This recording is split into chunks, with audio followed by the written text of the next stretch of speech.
A soundscape is any collection of sounds, almost like a painting is a collection of visual attractions. I think when you listen carefully to the soundscape, it becomes quite miraculous when you listen carefully and marvel.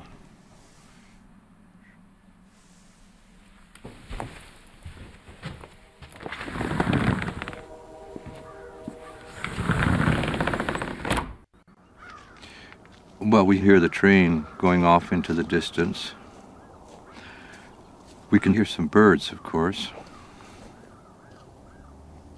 We can hear some traffic noise from Highway 7, quite distant.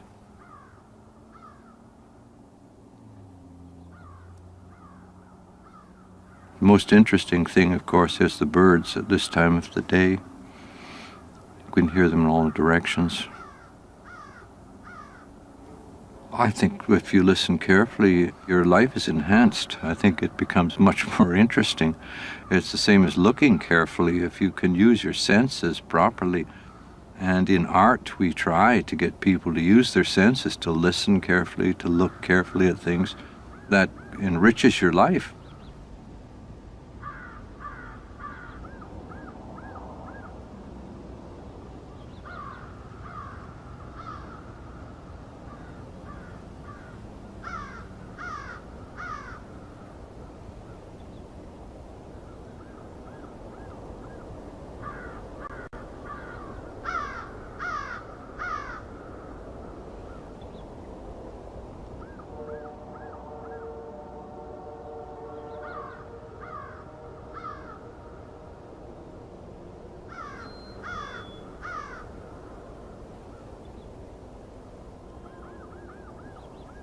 In a way, the world is a huge composition, a huge musical composition that's going on all the time without a beginning and presumably without an ending. We are the composers of this huge, miraculous composition that's going on around us, and we can improve it or we can destroy it. We can add more noises or we can add more beautiful sounds. It's all up to us. In other societies, one had to exercise one's memory for sounds. There were no recordings. Every sound committed suicide, you might say, and would never be heard again, not exactly the same way. And in some ways, that made people more perceptive and more considerate of the soundscape that they were living with. They were more moved by it because it was living all the time around them.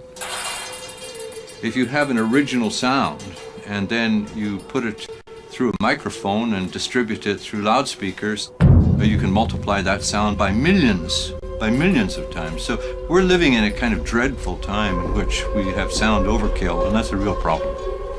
So one thing we might think of doing is to begin to reduce the number of sounds in our life.